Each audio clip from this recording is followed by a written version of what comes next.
9 દિવસમાં તારો વધમાં તો 9 બરાબર ના તો 7 છે ભાઈ 11 નો વચન આવે ભાઈ વચન વધ 5 છે ભાઈ આ તારું પૂરું થઈ જશે બસ હા એ જ કોઈ પૂછવાનું પેલા નવા આયા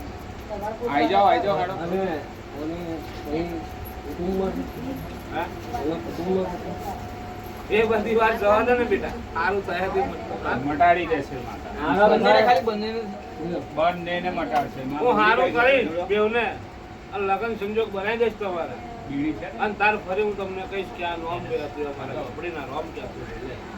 પણ અત્યારે મારે કશું આગળ ઉમેરવું નહીં રાતે એટલે હું આવે આજે આવી જશે હું હવે પ્યાલો પીવડાવ કરી